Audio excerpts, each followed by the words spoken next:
Okay, welcome everyone. Happy June, June 18th, 2024, our last board meeting of the school year. Lots to discuss. Let's see. Here's the agenda for the meeting tonight. You'll see lots of items for approval, and I've actually cut back on some of the things that we typically vote on in June, because I think we can do it in July, and we could use it maybe a bit more time. So there are a few items such as the board schedule for the year, committee membership, et cetera, that we'll hold off until July to bring up for approval. And I think one more meeting for discussion makes sense. So agendas here. Let's start with our mission moment for this meeting. And this mission moment relates to one of our priorities for the coming year around organizational coherence, 612, and really thinking about how we align programming in the middle school and high school. And so we had two events over the past 2 months at the middle school and high school. They were spring art shows, an art festival at the high school that happened last week, great event. And at the middle school, it happened in April. Sal got to show up and hang out. Trudy's nephew presented, so intimate affair with some folks here on this board in action. And I think what this represents for me is thinking about kids and what they experience in sixth grade through middle school and in ninth grade through high school, and then perhaps beyond, and the power of that. And I'm leaning on what we've done with roundtables in the past, 612, and other programs at the school that have been 612, and the way in which growth happens in ways that I think are extremely powerful in comparison to having two sites that maybe aren't quite in sync with regard to the program they're offering and the way in which kids experience them. So you'll see from the left to right, kids spanning sixth grade, seventh grade, eighth grade, 10th grade, and beyond. Both of these events took place at public exhibition spaces in Bed-Stuy and in Williamsburg, and just great events for community, both kids and families and staff within the school and locals who are neighbors to our school. So I bring this up because I think there's some power in doing more of this. I think we're still very early in what we could ultimately realize in bringing more coherence across the school in our programming, both curricularly and extracurricularly. And this is one example of where that promise lies. So I bring that to you tonight, and I certainly will bring more as we experience more of these sorts of experiences for kids in the 24-25 school year. We're going to move forward with current headlines as we do each meeting. We are about 5 days from the last day of school. And so roundtables are happening at the middle school. We have state testing happening at the high school. We're preparing for graduation at both sites next week. So we're at the tail end of the year. And it's been a remarkable year in many ways, and it shows. I think we're all looking forward to some time off to recharge and get ready for 24-25. So with that, let's go into where things stand at this point in time in June, so that members have a sense of where the school is and where things are rolling along just fine, and where there may be some challenges or things we're working through. And so I'll do this briefly. With regard to enrollment, we've been steady all year and continue to be. So I think that's important to underline as we think about the budget for tonight. So we're at 550 on average over the course of the year. At the middle school and high school, there are assessments happening. And so over the past month, we administered at the middle school Algebra 1 Regents exams. We also administered STAR exams in math and reading to assess students as of the spring and assess growth over the course of the year. And then, as I said, roundtables are going on now at the middle school. At the high school, we've got Regents exams going on. There are 5 exams happening this week. And then credit recovery is also going on to support those students who are on the cusp of graduation, but may need a little more with regard to demonstrating proficiency in certain areas to then earn course credit. With career and college readiness, the transition is beginning to happen as kids move from high school to graduation to college. And so we're beginning to sort of set up our machinery there. From a culture and climate standpoint, we've got lots of trips going on at both sites. They've happened over the past month and continue to happen next week. So lots of fun stuff as kids hang out with their friends, hang out with staff, have a good time, and experience the end of the year. In terms of summer preparation, no new news here, other than we've got about 40 students right now that are required to go to summer academy at the middle school. And we wish we had more, which is kind of a weird thing to say, but I do think we've got some funding to make this happen. But with regard to our mandatory policies for summer academy, there are 40 students that are required. And so we want to rethink some of this so that we're able to support those students who really need more skills work in the summer. But that's where we are now at this point in time. And I think, as I said in prior months, we are working out of a new middle school site this summer, a temporary one, and Chris has done a good job with making sure we're set up for that. So we'll visit that space next week and make it our home for 5 weeks over the course of the summer. Readiness planning happens. It's fierce right now, lots going on. We'll talk a bit more about strategic priorities tonight. We've talked about them during our prior meeting and did so at the committee levels last week. Hiring and staffing, really busy time right now as we look to staff up fully going into July. 5 offers were made today, which is, I think, probably the record for us in terms of making offers and putting them out there. So busy time, staff leaders are devoting a lot of good time to making sure we've got a full and talented team for the coming year. We're identifying systems that need to be improved over the course of the summer and in the late summer, as well as, Melissa's doing a lot of work right now in setting us up curricularly with some shifts. We'll talk about those shifts in just a moment or two, and some of the refinements that have to happen, such that we're making gains with regard to what we're putting in front of kids and having them experience in our subject areas. Family engagement wise, roundtables are going on in 100% of our families attend roundtables, so it's a big event. Graduation ceremonies are happening. We're expecting 500 or so families at the high school, slightly less at the middle school, but both big affairs. And we are asking our families to give us feedback as of the end of the year to get better at what we do in serving them. So perception surveys are being administered.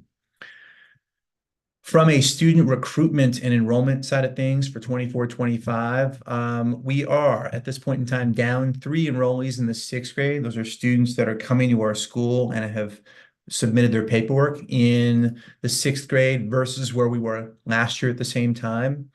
At the high school, we're 10 down versus where we were last year at this time. So down a bit in comparison to where we'd like to be.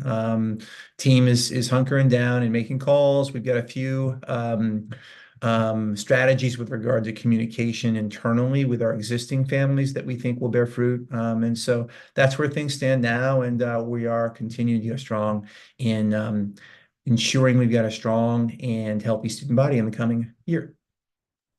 Hey, Josh, Yeah. how does that square with the enrollment assumptions for next year, and how are we confident that we bridge the gap?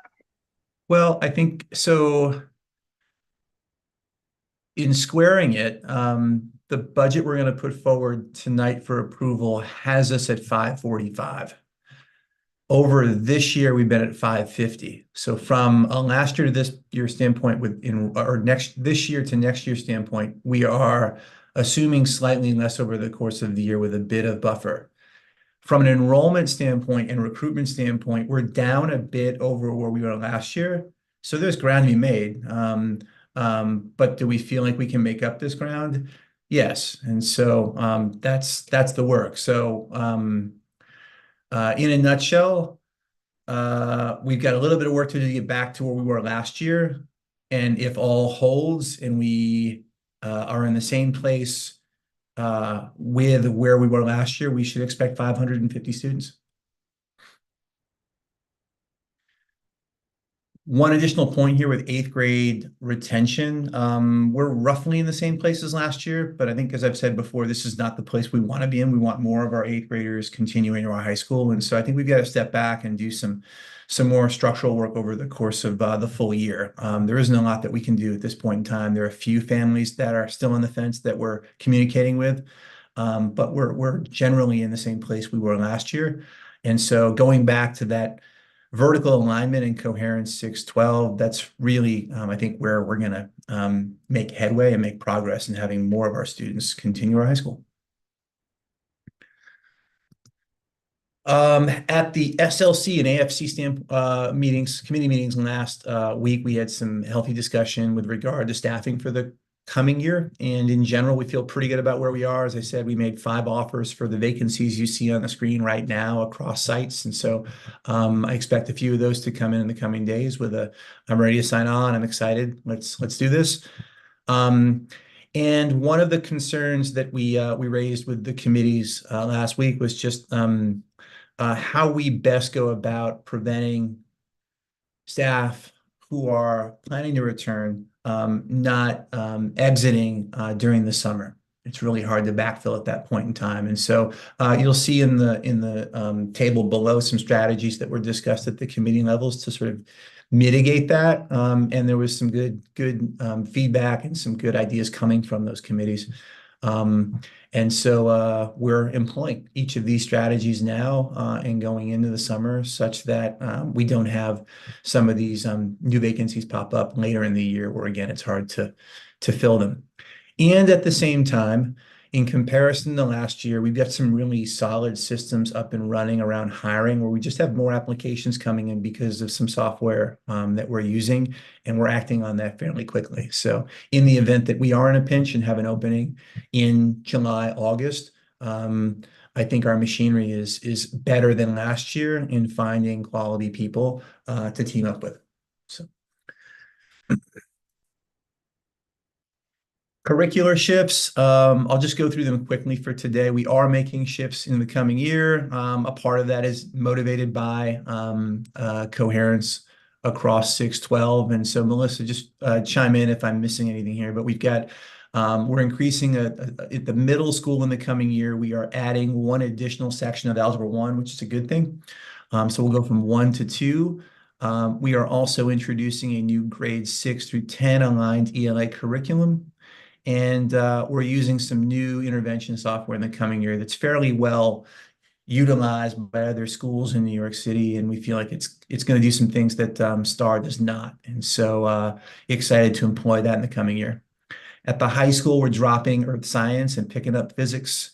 We are offering 2 sections instead of 1 of AP and Lit, and we are going to be doing some tracking work in senior CCR in the coming year. Melissa, is there anything you'd add with regard to shifts? Um, I'd say folks may have seen in the news that there are some major graduation requirement alterations that are coming. So while next year, both the state of our curriculum and some specific courses are requiring that we make some moves, we are anticipating that 25, 26, and the coming years are going to be much bigger years and require us to expand in contracts and things. So we're focusing on strengthening a couple areas. I'd say in addition to dropping earth science and introducing physics, living environment fully becomes biology next year. So we have a focus in science at the high schools, as well as a 610 ELA alignment are big, and some alignment of math curriculum as well are our big tasks for next year. Looking forward to expanding high school programming the next year at the middle school, and knowing that we will likely be doing some introduction of financial literacy, some more STEMs rearranging, etc., once the state releases the vision in November. And thanks for that. Can I just ask one thing on the ELA? I can't remember. I was reading a while ago that I think it was a city is pushing for a total revamp of ELA across schools, and they named a bunch of curricula that they were evaluating. Yeah. How did you guys pick this one? Yeah. As opposed to... So initially we picked one that the city chose. We picked what we thought was the best option of the direction the city was going in. This curriculum has similar elements to what we liked about that, but having piloted it this year, we found that it was not malleable at all. Anything from being unable to print a lesson plan and have a teacher look at it while delivering a lesson, to making adjustments for students with IEPs or who are ENL students, to adjust to suit test preparation time or even to develop in it very well. We saw this curriculum in action at DREAM, and began working with the curriculum folks. We brought it to our high school and middle school teams, and they voted pretty unanimously to move to this one. There are a couple criteria, some of the, I think, criticism that's coming out about one of the curriculums that the city is negotiating is that one reads no text. They read no like whole novels. We knew we needed a whole novel curriculum where students were reading complex texts. We wanted discussion and a lot of writing. We wanted it to be adaptable for students with a variety of needs and to embed supports. And we wanted it, if possible, to embed some of the like science of reading elements that are appropriate at our grade level bands. So this has embedded curriculum, fluency practice for middle schoolers. And we've already begun engaging in PD with this so that our team is knowledgeable on how to kick it off, why it's structured this way, and ready to hit the ground running. It was also, it's open source. We've got the like fanciest version, which is still pretty cost effective. So we know we can scale it across years. So those are some of the criteria we used and why we made a change, even though we made a change last year. We also, the other thing that I'm super excited about is that this will be able to be 612. So any kid who's not taking an AP will be on a curriculum that is vertically aligned. And when a teacher leaves and someone else comes in, we don't lose all of that knowledge and experience. We can re-onboard somebody. So I think that those are some, when knowing that we made a shift, there were some attractive options that stopped at 8th grade, and I really didn't want that for our kids. Okay, great, thanks. Welcome. Much more to come in the next few years. Get ready. Hey guys, I had another question, and Melissa, I'm not sure I heard you correctly, but did you say something about financial literacy? Yeah, so I'm not sure if folks have heard, but the state of New York has announced some paradigmatic changes to graduation requirements. Within that list includes things like retiring the regents as sole graduation requirements or as independent graduation requirements. So those exams may be an element, but they are no longer to be required for graduation in the same way across time, as well as moving to a single instead of 3 different diplomas. There will be a single diploma in New York State with different seals. There will be different ways to demonstrate what they're calling a portrait of a graduate. And then some rethinking and revamping of credits. So some things that we've known, and they're kind of at like one of the regents, or maybe it was somebody else in the committee, called this sounding more like an advertisement than a plan so far. The plan will come out in November, but some of the things that have been specifically named is that there will be a financial literacy component of graduating from schools in New York State, a civics component, a computer literacy, STEM maybe combined rather than just a math and science category. There will be flexibility for newcomer students, and also some SEL components that students will have to demonstrate before graduation. Okay, In November, I know people who've been advocating for the literacy piece to be included in curriculum for years. So if there's anywhere that embodies this, I think I'll be happy to find it. So I just didn't know. I understood there had been announcements, but I didn't know that was part of it. So thanks for the explanation. And we'll know in November where it's concrete.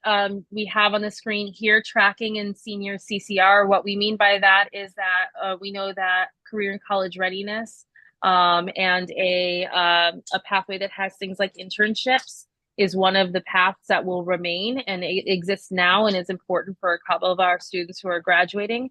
So we've even found a program that kind of marries the two, where students can intern learning and teaching about financial literacy. So that is going to be a part of our next phase of planning that will begin in the late fall. So happy to bring those findings back to the team. And I know that there's some expertise here that we may lean on as well. Thank you. Thanks, Melissa. Transitioning and rounding out headlines for the past month. With regard to development, I'm going to put forward a draft fundraising plan that was discussed with the DFC last week and in some reform of the AFC. With facilities right now, we'll have an update with the DFC. Meetings continue at the high school with regard to expansion, and I think we're getting to a point now where like the drawings for the high school expansion are almost done and maybe moving into the next phase of things. So some more decisions to be made moving in the summer. So more of an update momentarily there. And finance-wise, as Kristen will report out, we're good on our 4 key metrics as of the May report, not April, and we're going to look at a draft budget tonight for approval. And that rounds out headlines. Moving into the dashboard for this month at the governance level, I'll note a couple of things. I realize the screen is small. I'm going to teach you a PDF of this file so you can see it more fully, but I don't want to be redundant, so I want to pick out maybe 3 or 4 things that haven't been reported out thus far. Course pass rates right now, they're similar to where they have been, and so we're closing out the semester and term at both sites right now. Feel pretty good about where grades are landing. There have been courses that have lingered or that we've been monitoring or struggled with over the course of the year. There's been some improvements there, but there's still relative areas of improvement in comparison to other courses. So at the middle school, we're monitoring 8th grade math at this point in time. Currently, we're off track there. At the high school, 9th and 10th grade ELA continue to be a red flag, and that's for all students, especially our students with IEPs. So some change, but not enough positive change there at this point in time, and we're going to round out the year as best we can. Attendance-wise, we're at 91% across the school, 93 at the middle school, 89% at the high school. That stayed steady over the past few months. Suspension-wise, we are at 8%. Hold on one second. We are at 8% across sites, just under 7 at the middle school, and almost 9.5 at the high school. That stayed relatively steady. Also, over the past couple of months, remember these are unique suspensions, and so in cases where a student's been suspended more than once, they show up and are represented here on one occasion. So there are cases in which we have students who struggle behaviorally and make unhealthy choices, and they may be suspended on multiple occasions. And so typically at the end of the year, we have more of that happening than new suspensions. And then with trustee participation, we're in good form. We've got quorum again tonight. We've had it all year. Extracurricular-wise, strong spring season for athletics and clubs at the middle school. A slight downtick in participation of extracurriculars at the high school. Part of that is just due to a funding crunch and us not having the same amount of funding this year that we had in prior years. And so there were some cuts to some of the spring season offerings. And with regard to SPED compliance, we're in good form with regard to IEPs being up to date, being partially met, or fully met in relation to our targets. And so that's a full dashboard and set of headlines for the month of June. And we move into now strategic planning. I want to thank the communities who were involved in some of the feedback work over the past couple of months here. What I want to do tonight is just a sort of overview of kind of where things are as we move now into the summer and begin implementing and planning forward on these things. So a bit of an FYI today and a recap and perhaps some logic check if you see things that don't quite align with with different components of the plan. So the what here, what we're trying to show continued progress and improvement in 24-25 is not new. We're looking at benchmarks 1, 3 mainly, with a few others that we're eyeing. And so benchmark 1 is really about student learning and academic achievement. And so what we're continuing to do as a school is accelerate academic growth for all. We are also looking to strengthen benchmark 3. And then in addition, as I've said earlier in this meeting, building greater organizational coherence is a third priority for the 24-25 school year. So those are the 3 big goals for the coming year in broad strokes. The question of how we get there has also been addressed in our strategic planning. And so with regard to accelerating growth for all in the coming year, the key strategy employed is to achieve stronger systems for performance management and development. And so one example of that would be strengthening and making consistent our PD cycles for both instructional leaders and teachers over the course of the year, according to the framework we adopted last year. And so routine, consistent development with observation, feedback, and data tracking going on kind of within that grander system. In strengthening school climate, the key strategy employed is to improve our implementation of PBIS. And so an example of that would be we have PBIS teams at both sites who lead the way in making sure that our policies and practices and systems are allowing for a healthy, positive, and safe school. One thing which seems simple but can be demanding when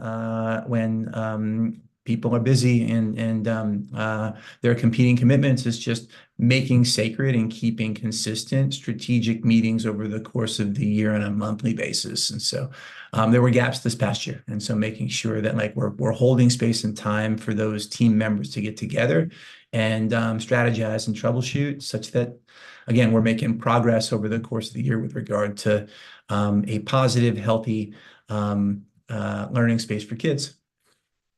And then third, with vertical alignment and coherence across the school, Melissa's already mentioned a few examples of that in our curricular work. So our ELA curriculum in the coming year would show advancements in vertical alignment. And we're also looking to make some shifts with regard to electives and extracurriculars so that kids are experiencing something that is illogical and builds on itself from one year to the next, 6 through 12. So those are some of the strategies employed. What is here, and I've shared this at the committee level, but you have access to it if you're not on that committee, is kind of a fuller, more detailed 2-pager of our strategic priorities for 24-25, as well as the way in which we are measuring success and establishing targets for each of those priorities. And that would include both inputs and outputs. Metrics on the outcomes as well as metrics on the strategies. So I thought what might be useful here is maybe you choose your own adventure. If there are questions that people have to maybe lean in on this and get a greater understanding of it before we then set off to sail and make it happen. I've offered a few questions that might be valuable from a discussion standpoint at the bottom here in the last bullet. We can go there, or if you feel as if we've exhausted this at the committee level, we can move on to the next portion of the meeting tonight, which is committee reports.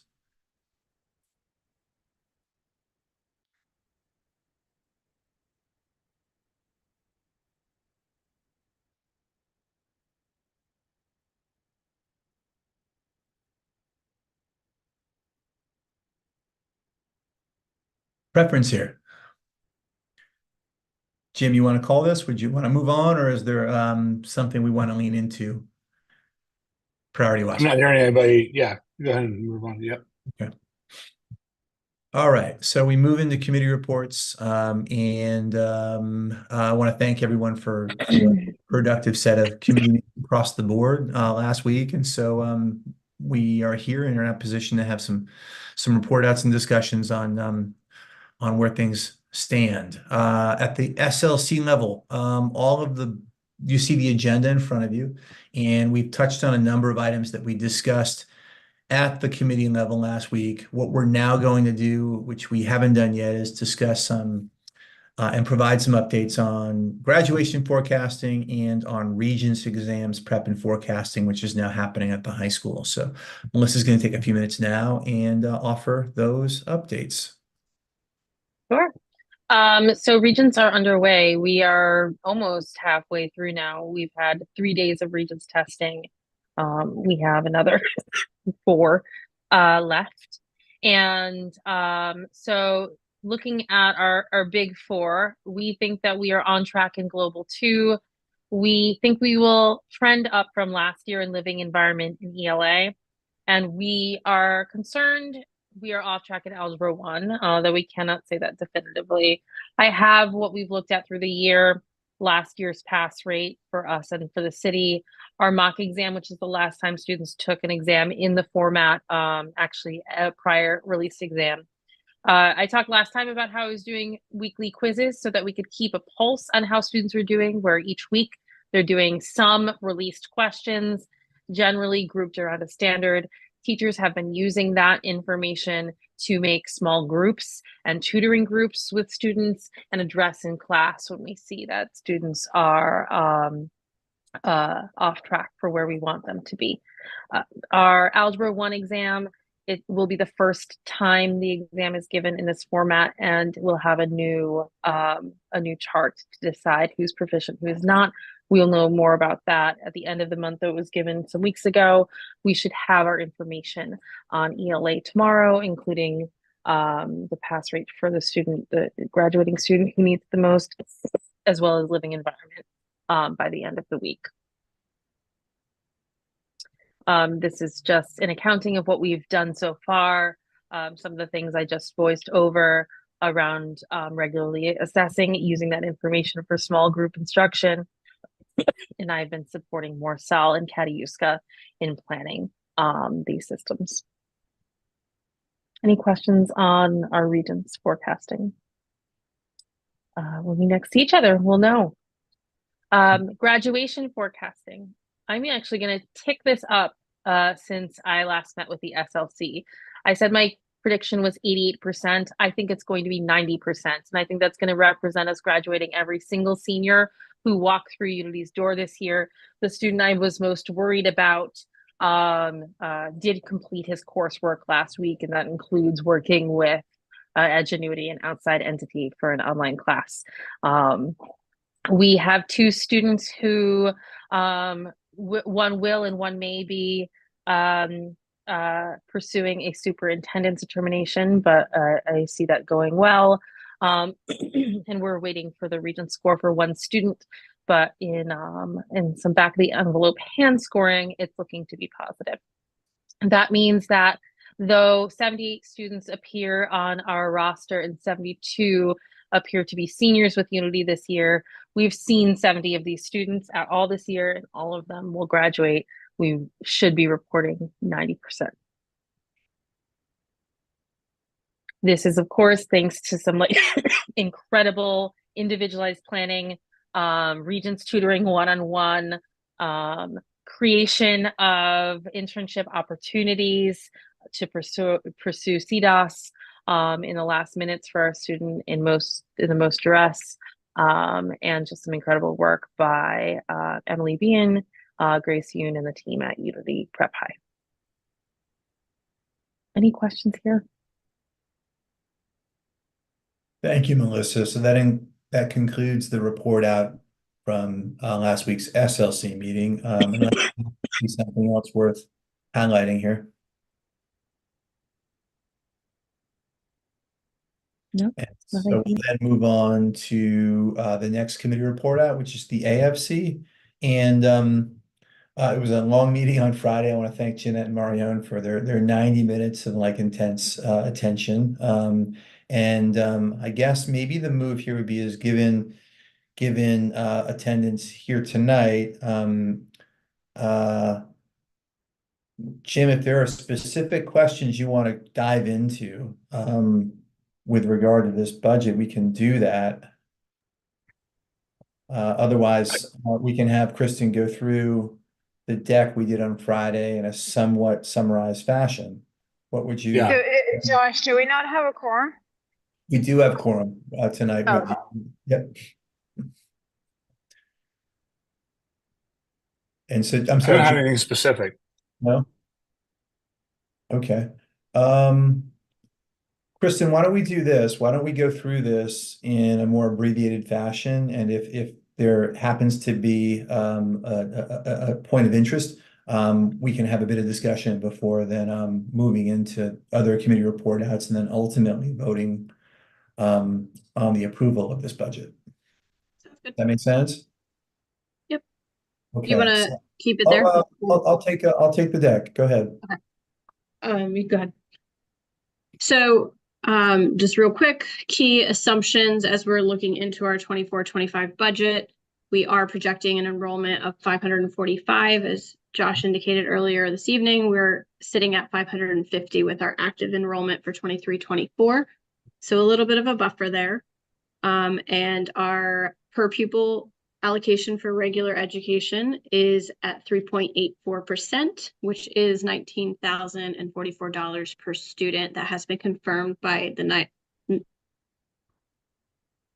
New York Charter School Center. Special education is flat. We're projecting 3 students less per category. For that, from our May enrollments, lease assistance, we are doing the 30% of the high school enrollment, which is the lesser of the high school rental payments and enrollment. And then a small increase for federal funding. So all of that put together equates to, go ahead, Josh, just under $16.7 million in revenue. So that is broken out into our per pupil being the vast majority of our revenue. We do have a good amount in for contributions and donations, about 584,000, 125,400 of that is for summer boost. So we do have a pretty aggressive contribution and donation goal for 24-25. And that is kind of highlighted on the next slide in comparison to where we were budgeted for this year and the prior years. And in those prior years, the vast majority was coming from summer boost and FONB contributions. From the expenditure side, we are projecting an average of a 3% increase for our staff with a reduction of approximately 5 FTE. Medical, dental, and vision, we talked about last month, that came in at 9.2% increase. Insurance, which is also on the docket for approval tonight, is about a 15% increase. All of our other expenses, we just did a blanket 5%, and we do have new-ish this year, 20,000 in budgetary reserve, because we are being quite aggressive with our budgeting and trying to make sure that we've got everything included and being very strategic in where we are putting our dollars. We wanted to have a little bit of a reserve in the event that some sort of purchase might come up that we did not anticipate. So those assumptions will result in, go ahead, Josh, about 16.5, a little over 16.5 million in expenditures. So the next category, we did set aside, go ahead, Josh, next slide, about 26,000 for capital purchases. We don't have a specific plan for that, but more than likely it is going to be for student and teacher devices, student and staff devices. We do have a need. Our repairs are getting kind of high on some of our student devices, so we're likely going to need to spend some money there. So when we look at, yep, you can go to the next one, Josh. Final net results for our budget, what does this mean? We're sitting at a budgeted net income of 150,000, just over. When we back out those non-cash items like depreciation, the right of use entry, accounting entry we have to do, and then anticipating not using the budgetary reserve, we would be at non-cash 620,000 surplus. So what percent is that, Kristen? And remind me what the guideline is of how much we should have as net income as a percentage of revenues.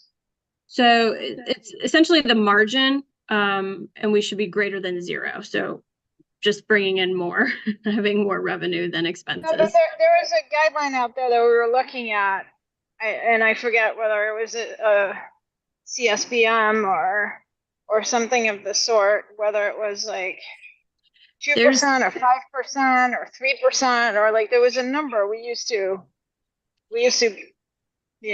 talk about, and I just don't, I confess I don't remember where it came from. But. We do have a NICEAD benchmark for margin, and that is anything greater than 0. I'm not sure of what other benchmark that you might be referencing, but from the NICEAD perspective, that would be the one that would be comparable to what you're describing. So there's something else out there, but we should talk about it offline. Okay, we can definitely look into that. So it's an aggressive year, very tight year. So 150,000 net income with a pretty aggressive fundraising need. So it's going to be a tight year. Are there any specific questions? I know I went through that kind of fast. So. Second time around, my view here is just that I knowing that things were going to be tight, I think the way we've addressed the tightness is through a kind of multi-pronged approach where we've got some decreases in staffing happening. We do have some modest decreases in materials happening, and we have increased fundraising to make ends meet. And so I think those are the tools we have that we're employing. And I think overall, these changes I think are healthy for school. They represent some increased efficiencies as well as some increased self-sufficiency. So I see those as good things in year 11.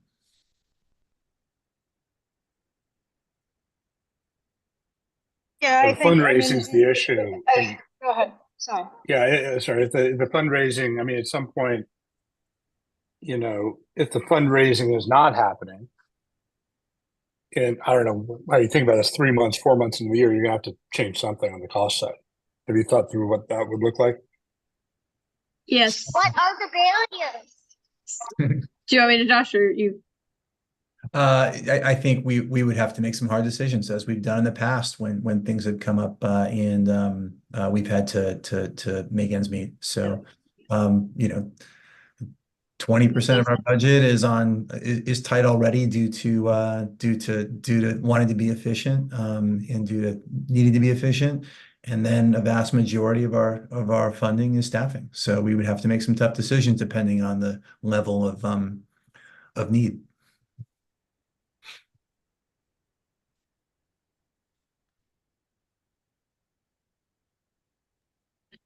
We did, just to piggyback that, Josh, we did talk during the AFC about really having a harder look in November, December, where we're at and making kind of a determination of how to move forward for the remainder of the year. So I think that kind of addresses the concern there, Jim.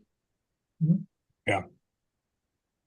And then I've asked a couple times now, I think we need something, and you probably have it, that shows combined Unity and FOMB cash on hand, a cash budget, not a accounting budget, backing out the non-cash, comparing that to where we currently stand on the development budget for the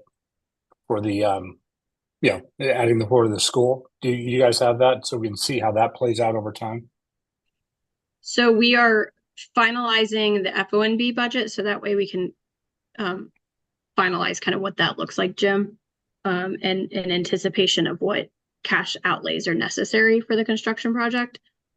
So that is being finalized next week with the FONB board for their side of the equation, and then we can finalize the combined. Okay, yeah, and it's not going to be just next year, right? It's probably a 2-year. We're gonna have to go out.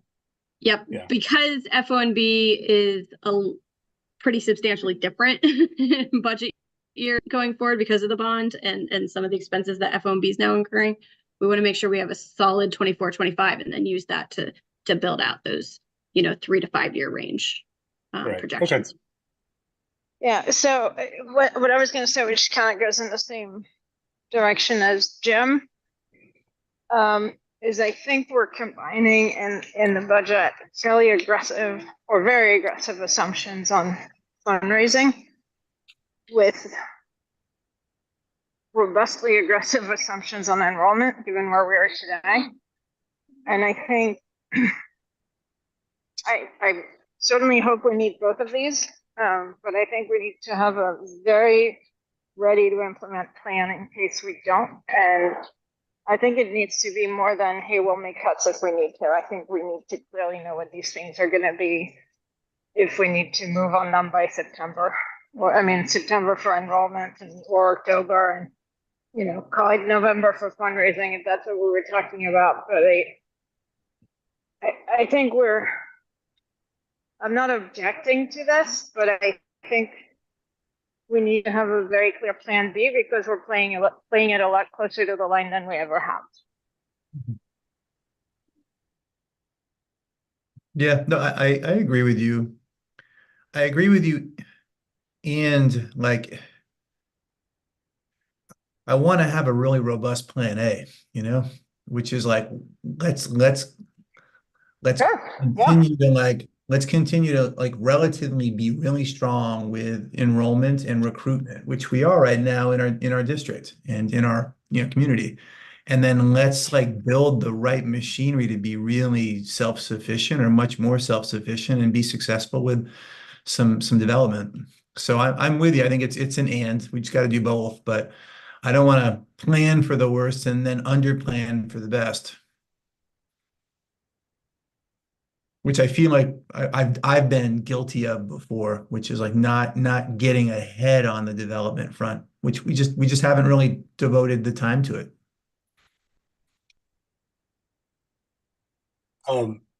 Josh, looking at I forgot about this email. We have a meeting with these. Well, we're scheduling it. I don't know. It's in the calendar. I think we need the numbers I just talked about before that call.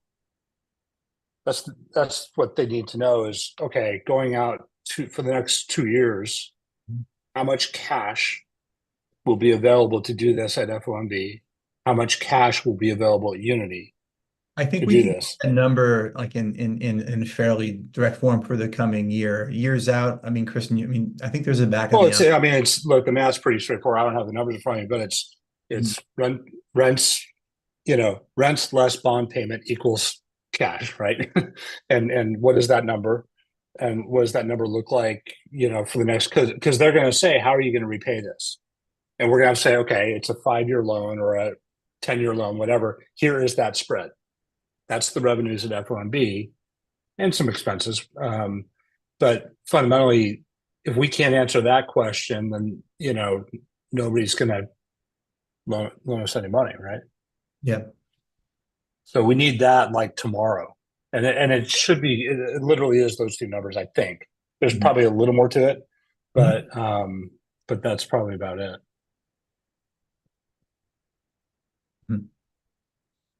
All right. I want to welcome Lenny. And Lenny, how are you? Good evening, everybody. Thanks for joining. I'm sorry I'm a little late. Work got in the way, but I'm here. Yeah. Thank you. Thanks.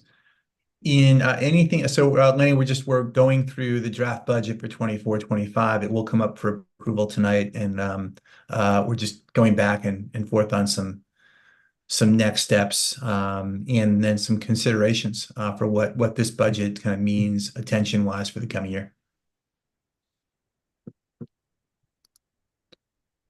Jim, anything else before we move on? I don't have anything here now. Okay. I think the other AFC items will come up as approval items during tonight's meeting. With regard to the month of May, Mario and Jeanette, is it worth sharing out to the same extent what we did on Friday, or can we just say right now all metrics are being met? We may be a bit short at the end of June if we forecast out on 60 days, but we have a plan of getting there if we need to. I think we got to get into it a little more just because I think one of the approval items is the loan, right? Should Right, be. but yeah, I think, were you planning on talking about it then, Josh? I thought that's what you meant when you said we can talk about it with the approvals, but either way is fine with me. Kristen, you have a preference? Either way is fine. I really don't. Let's do it during the approval item, then we won't. Okay. All right, great. So we met as a DFC last Tuesday morning, and the meeting was dominated by two topics. One was just where we are with the expansion of 584 Driggs and the planning of that, and then we talked about and I shared out a draft strategic plan for fundraising, which was also shared briefly with the AFC on Friday. So on the expansion end, there you go. That's what we're dreaming up. That's what we're trying to create. The DFC, it was mainly a discussion on some open questions and kind of where we are now and what we're looking to do in July. This month represents the fourth month in which we've worked with MJM, and that was at the beginning of our agreement meant to be one of the final months of our work together. And so we're getting there now. And the goal was to sort of be in a place where the project was being prepared and set up for bid. And so we're on track right now based on the meeting this morning with MJM architects, expediter, et cetera. And still the timing is tight. And so some of the questions we're now wrestling with is how will we manage the bidding process and who will be doing that work? And we're also meeting with a group that's been doing some preliminary analysis for us on the finance end of things. And right now, the one viable path for the expansion is through subordinated debt. And so we're looking kind of like into that more deeply and have a follow-up call with the group we've been working with on Friday morning. And so Sal and Jim have been pretty active on those calls. Jim, would you add anything to the mix with regard to where things stand facility-wise and what outstanding current issues there are? I was traveling, so I wasn't on the last 2 weeks of calls, but yeah, you've covered everything I know of. Did anything big come up in the last 2 weeks? No, I think I saw some minor changes in drawings, but yeah, there it have been didn't seem like updated anything major. drawings. The egress issue that kind of came up 2 months ago is now kind of built into the plans, where the school would have its own egress without any other option at this point in time. Yeah, the question would be what's our process for bringing this to bid and kind of who's doing that work on our behalf, or are we doing that internally? And I've had one conversation with Sal about that thus far, and he has some ideas. So I think another big question comes up is just like, are we able to do this sort of project by the end of the fall of 2025 or not? And I think that's still an open question. This is still a very ambitious plan with that timeline in mind. And so there could be a path in which this isn't completed until the fall of 2026. Yeah, I mean, Josh, I'm not on the DFC, so some of this I don't know, but how much sub debt are we talking about taking on, and what's the source of repayment? Yeah, I think those are the numbers I was asking for. Yeah. Yeah, I realize. I mean, I understand. The answer is we don't know until we get those numbers and stuff, but yeah, because it's not. I mean, it's not going to be the sweet like 5% interest rate we've been paying so far, right? Sorry, I have some background noise. Yeah. No, we really need those numbers. We can't answer that question yet. We know the source of the repayment. We just don't know what that number is, and we don't know how much we have, on hand that we don't have to commit to other things. So we just need to get that like tomorrow because we have a call with these guys Thursday. The source is what? Just charitable fundraising? It's the spread between the fund. It's the spread between the rental reimbursement that we receive and the payment made, on the bonds. That spread is what we would use. Okay, and there's still enough there's possibly enough margin so that we can take on a little more debt. Yeah, and there is cash on hand. Again, we need those numbers. There's cash on hand at the school. There's cash on hand at FOMB. So those would go against that would mean we could borrow less, and then the balance. What the lender's going to look at is what's that spread and how much coverage do we need on that spread.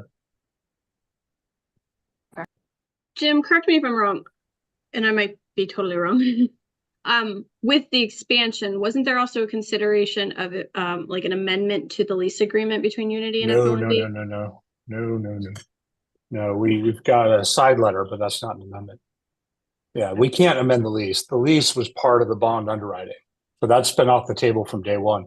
We just can't touch that document without going to the lenders. So we are doing a side letter, which is not an amendment, that says, here's what we agreed to, and has that been, where are we on that, by the way? Wouldn't that's supposed to be done like pronto? That was option, what, 4 that we said we'd do? Well, that's due from. I'm not seeing that tying into this conversation. Oh, well, this conversation has nothing to do with the lease. The lease is what the lease is. The lease Correct, says but that the building, this, I thought because the building was expanding and going to be a larger space, there yeah, was once the expansion's opportunity. done, Yeah, yes, once the expansion's done, the landlord can charge the tenant more. Yes, correct. that's So right. that will help pay for any funding. Correct. Currently there's a spread. The spread will increase when we Right. increase the rent. We That's, need to I know just wanted those to make sure. numbers. I just wanted to Yeah, make sure that yeah, was on That's the table. exactly right. Okay. Yeah.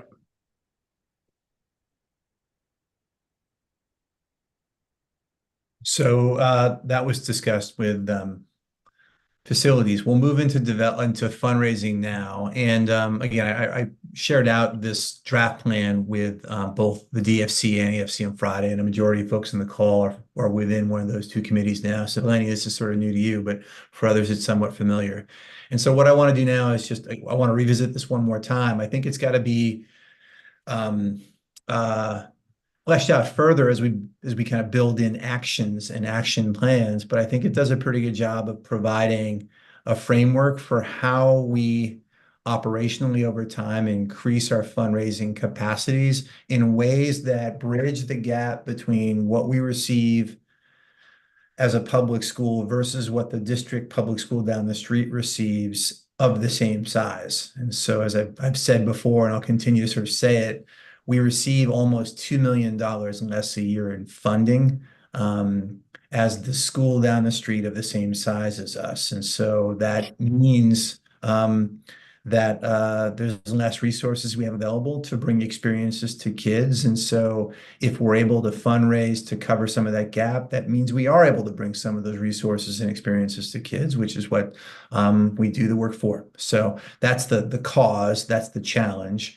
And so we've got some sources. What we want to do is really expand into 2 new areas and then expand existing areas further in 2 realms. So sources include for us private foundations and public grants, which we haven't done a lot of work with in the past. I'd like to bring in a grant writer to support that work. And there's been some discussion about that. And I have someone who I think would be really good.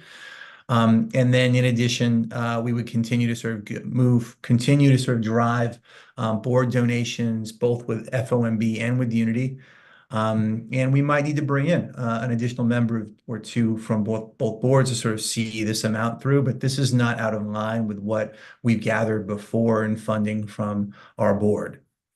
From a supporter donation standpoint, there have been years in which we've raised beyond 300K and then years in which we have not. And so this is not an outlier amount, but it does require some effort to make happen. And so I'm preparing to do that within the school and with the support of board in the coming year through a few different strategies, including major gifts, using our advisory council and their gifts and their network to bring in additional fundraising, as well as some, I think, clever ideas around 5-year sponsorships for specific causes in the school that tend to resonate with unique individual supporters. So through those 4 different avenues, I see being able to raise $600,000 a year in an average year, and as we get really good at this, perhaps more.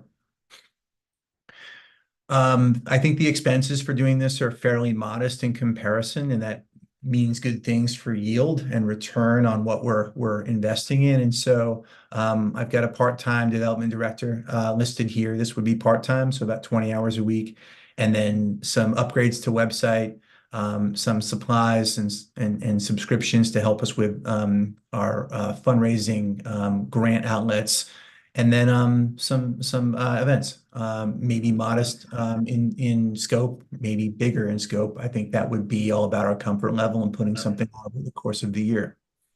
Are these expenses in the budget, Josh?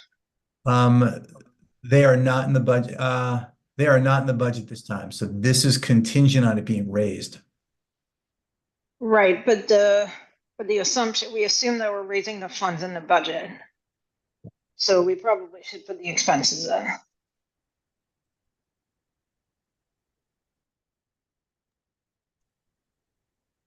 Josh, I believe we have the part-time DOD in there. Yeah. Okay. So it would just be those website and then 7,000. Yeah. Okay. Fair. And then I've got some immediate actions over the course of the summer to set us up to do this work well over the year. And so, yeah, I mentioned this during our last board meeting, but I do think that we need greater representation at the governance level with fundraising and development. So making a committee solely responsible for kind of leading that charge at the governance level makes sense to me, and that I'd be kind of reporting to and working with hand in hand. The hiring of a development director, the updating of a one-pager for partners, some updates to our website, and then updating our donor prospect list, and increasing that list to then get out and have conversations with folks over the course of the late summer and fall.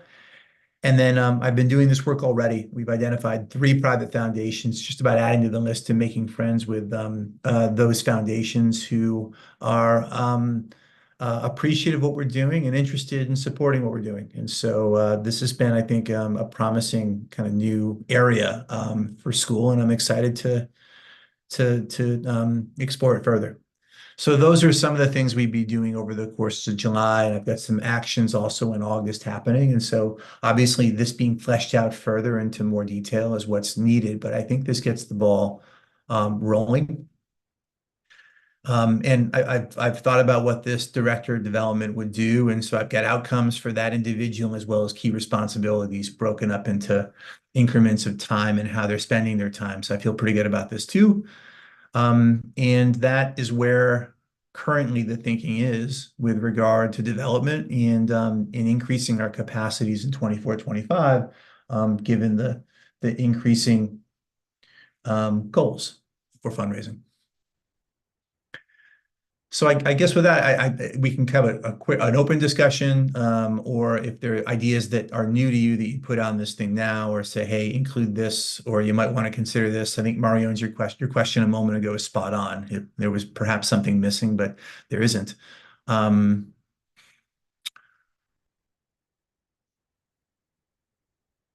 Any feedback or comments? I have a question for you. You know, not that I don't believe in you or the school, but I think to have a healthy dialogue, you know, fundraising dollars are challenging in this market, and particularly in Brooklyn, because I think when you think about other not-for-profits, even outside of academics, everybody's asking for support. What's the strategy on how we're going to have greater success this year if we didn't have quite those numbers last year? Yeah, I think, well, I mean, Lenny, you know a lot about this world just in some of your other responsibilities and being on boards, but I know that this entire plan is new and is not something that we've ever done before as a school or board, just having a fundraising strategic plan.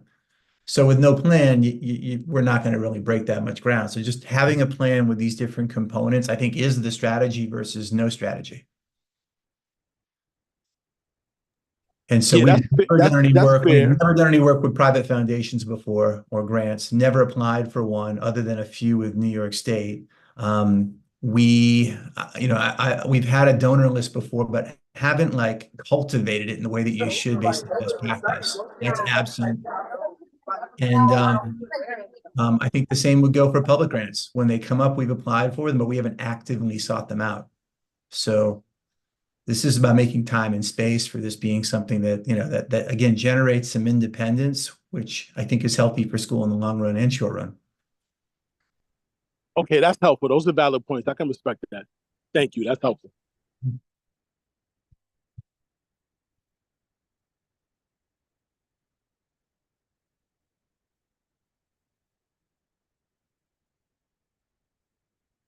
So I think we bring that up in light of some of the conversations around budgets tonight and the way in which we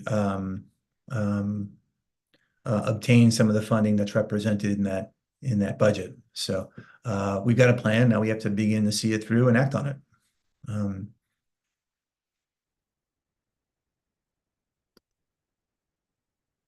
And so I think with that, I'll reshare my screen.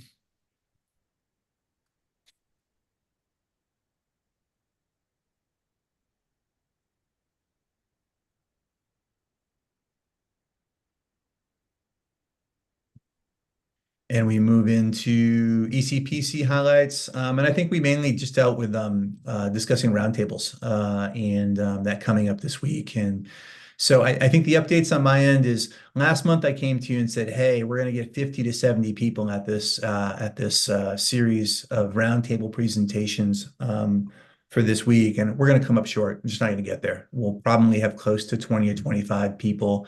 And it's just been harder than I thought to kind of get folks to Bed-Stuy. So we're checking in with folks and making calls and inviting folks in, but I think it's just required. It will probably require more pestering in the future and like more kind of like consistent, deliberate attention to our partners. So that's where we are now. It'll be a smaller event, which is fine, but we'll look to continue to build it for next year. And so that's where things stand at this point in time with regard to roundtables. And I think that's probably the only thing I'll mention from ECPC this month. So I think moving into the next item is just items for approval for the board. And so, Jim, I'll hand things off to you. One thing I just wanted to raise, you mentioned this new committee, the fundraising, and there's also another one. What was it called?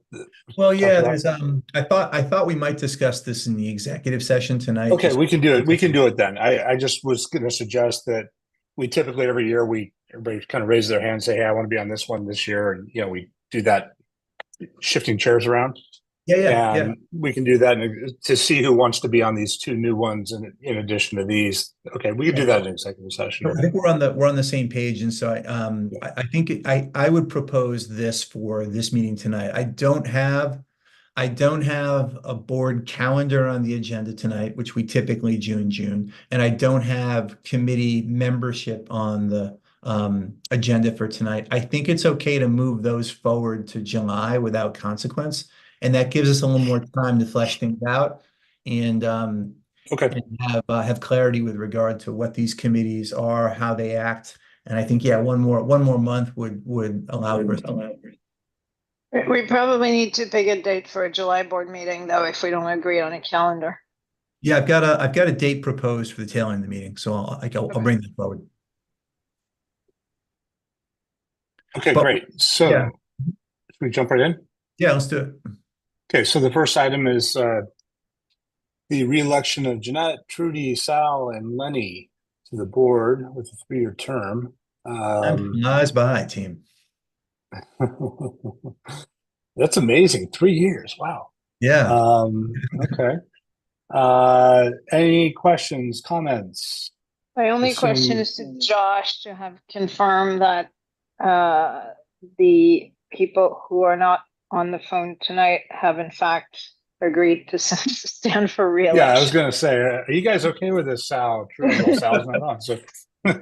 Sal is in. It is possible that Trudy may come off the board later this calendar year. We'll see. But we're talking now about what that looked like and who might possibly fill her big shoes. Okay. Assuming they're okay with this tonight, all in favor? You turn your videos on. Great. Okay. Thank you. I was going to abstain, but I was like, nah, my name is on the list. What the heck? We need your vote. Okay, minutes from the prior meeting, May 21. Has everybody, assuming everybody had a chance to review them, are there any questions, comments, proposed edits? Okay, all in Thank you, favor? Jeanette, for your Thank you. continued second eye on these. The audit engagement, Kristen. Yep, so this is the approval of the audit engagement fee for 23-24 school year, $35,700. Jeanette, you did ask during the AFC about what that increase was when excluding the single audit. I couldn't do that because they lumped it together. But there is a 9% reduction from last year because we don't have the single audit and we don't have a new lease standard to implement. So 35,700 for approval. Okay, is this right that we approve the fee at the end of the calendar period and we don't approve it at the beginning? I just want to make sure I'm not confused.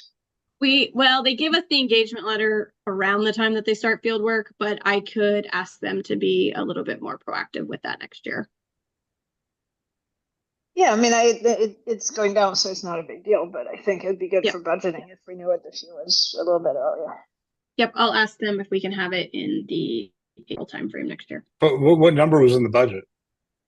We put in that amount, 35,700. We were able to adjust to it. Okay. Okay, any questions, comments? Okay, all in favor? Thank you. Property casualty insurance. Taking that as Chris on, Mario? Yeah, let me give my 2 cents. Because I was on with the broker.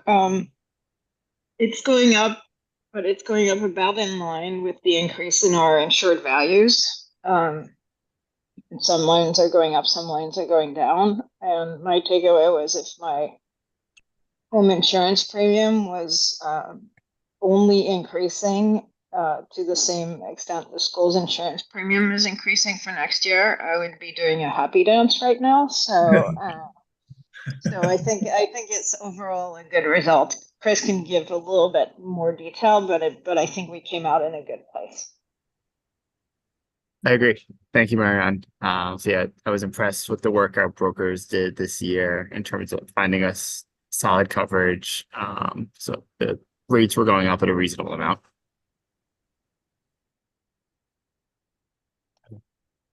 Do we ever get paid for the floor? Yes. We did. Woohoo. Okay. Okay, any questions, comments? Okay, thank you. All in favor? Aye. Okay. Okay, on to the budget. Anything we want to discuss further there?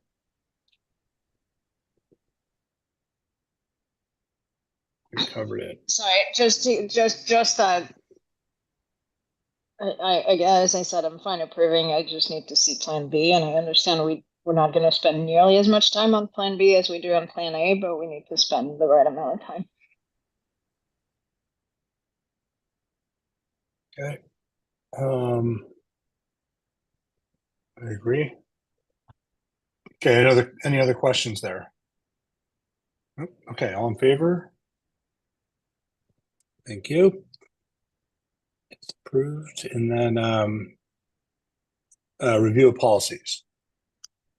This is here just as best practice. I think these got out a bit later than what I had promised last month, but they hit your inbox. So I think the practice here is to review these, and if there is a proposal for amendment, we'd make that. Is that right, Marion? Would you amend what the ask is here?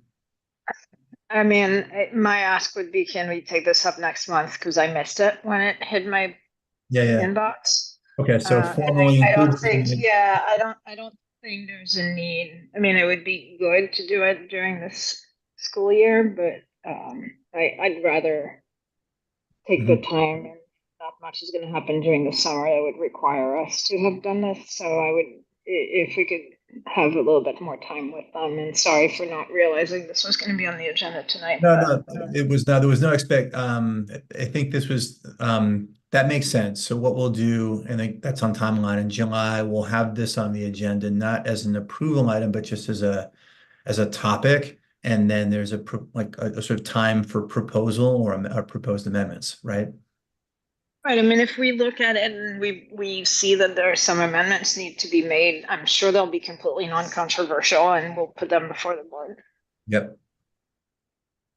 Does this, I remember when we were going through the renewal process, we talked about having somebody with sort of a real expertise in these areas in the school context, take a look at them. Has anyone done that? Not with these. We've done it with our Handbook. discipline policies, but not with these. But I think that's good. We haven't done that in a number of years, so we could do that. I could ask Yeah. Howard, the person. These are probably a little less school specific, but it feels worthwhile just since it's been a while. Make sure we're reflecting best practice. Yep. Noted. Okay. Josh, the loan wasn't on there, so. Oh, it didn't just make wanna it. sure. I'm Yep. sorry. Let's do it. Thanks. Good eye, Kristen. Oh, yeah, who wants to, Kristen, why don't you give the download on that? Yep, I can get that started. Josh, can you give me share just so I can share it with the board?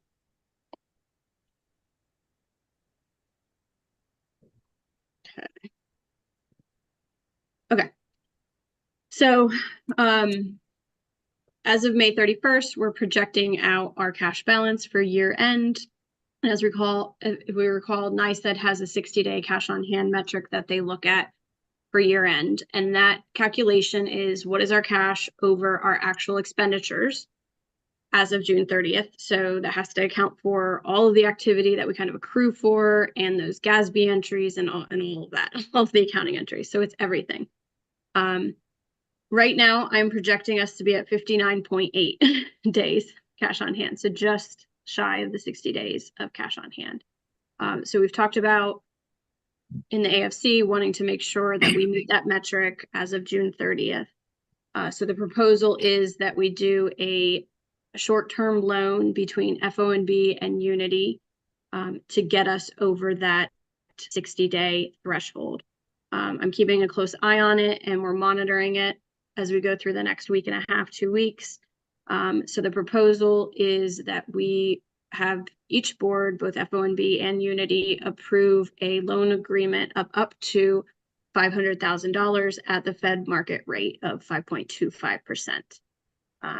And Unity would pay however long we held on to it, not more than 4 weeks. That interest would be payable to FONB and the funds returned back. So I did share out. I mean, look, I think you just have to do the whole thing right away. You have no idea what sort of AJEs the auditor's going to come up with when they do their audit. And so this is just too tight. You know, you got to, they might come up with something that just throws a $300,000 whammy on this. Yep, Jim, that's exactly what I talked about. AFC is I've done preliminary review of the ROU entry and the depreciation entry with them, but I get nervous that some curveball might come. So I just want to make sure we're good to go. Yeah, so I'm guessing we can't just book it. We have to actually move the cash, right? Correct. Yes. So, yeah, I wouldn't mess around. I would just do it and then pay it back. Okay. So I think I changed the loan agreement to say up to 500,000. Do we want it to just say 500,000? No, it's fine. Okay. It's the same. Okay. But with the intention that we would move the 500,000. I'm fine with that. And then FOMB's board will need to take action on the loan agreement as well, and they are meeting on Monday. So they've been briefed already. I'm speaking for myself. If others have any other view, should hear that. I just don't have a sense of what, what kind of curveball they should throw that would affect cash. Or I guess you're worried about the denominator, Jim, right? About the expense. That's right. Yeah. Yeah. Right, yeah. Yeah, I don't have a good sense. I mean, I kind of was the one who said, if we don't need the whole thing, can we say up to, and then we decide when it gets closer? But if we think that's too risky, I'm totally fine going with the whole thing. I guess, you're right. Kristen I mean, helpfully, maybe, so Kristen on Friday helpfully walked us through the sensitivity, sort of if the denominator changes by X amount, and it actually doesn't move the days cash on hand all that much, or it takes a lot to really move it. So I don't know.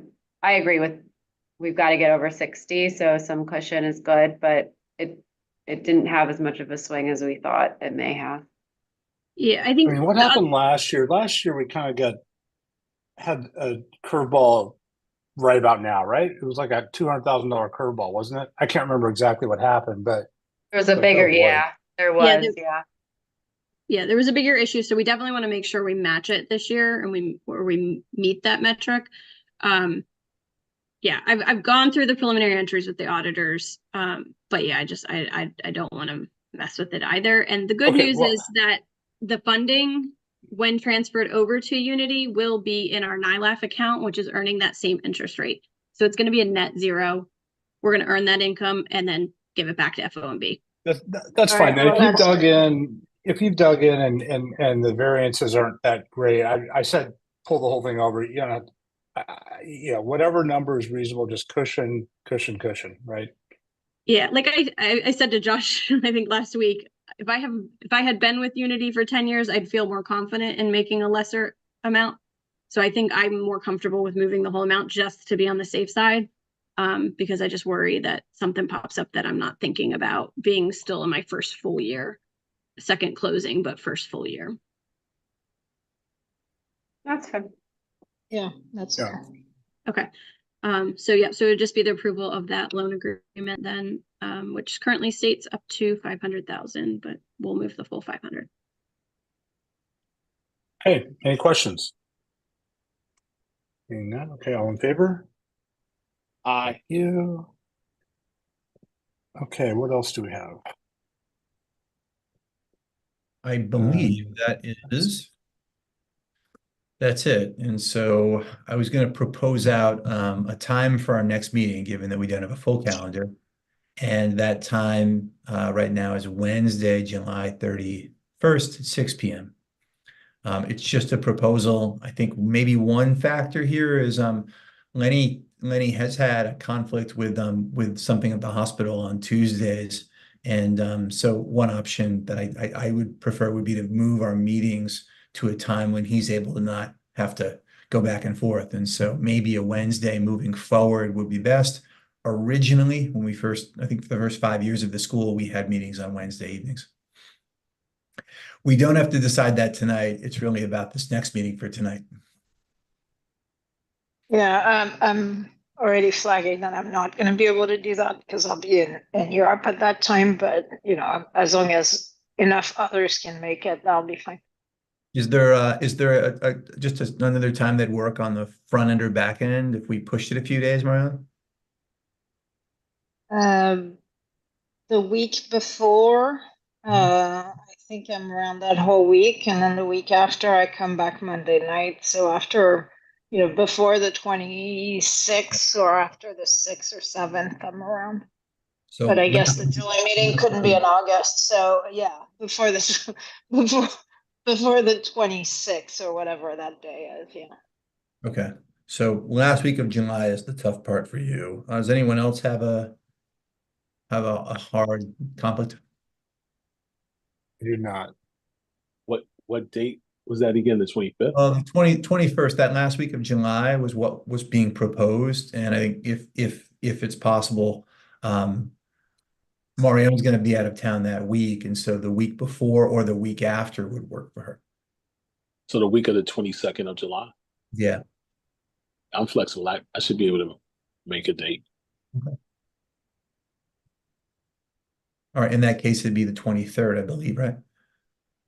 I can do the 23rd. That's 24th. All right. Okay. So why don't we say 7/24? And we'll get a calendar invite out. And then we can plan out the rest of the calendar for the year during that meeting. And then beyond that, and thinking about the July meeting, I've got 1 through 8 listed here. So we'll have some results from the high school with Regents exams. We'll share out STAR growth results for the year in 23-24. We should have some AP results then. Graduation will have happened for June, and so maybe an update there as we head into August. Maybe some like progress, what's been happening with strategic priorities, where's the movement forward since tonight's meeting. And there won't be that much because I think the school's going to be on break for the first 2 weeks anyway. And so there'll be some updates with data, but not a whole lot of like work progress going on. We will have updates for staffing and student recruitment and facilities and fundraising, though, I'm sure. And I imagine you all received the self-assessment survey for trustees, and I think that's due next week. So that feedback would come in, and so I imagine the board wanting to then dive into some of that self-assessment and then strategize from there. So those are the things for the next meeting in addition to the calendar and committee membership. And so we won't have committee meetings, but we will have a general board meeting, and I think that's okay given these items.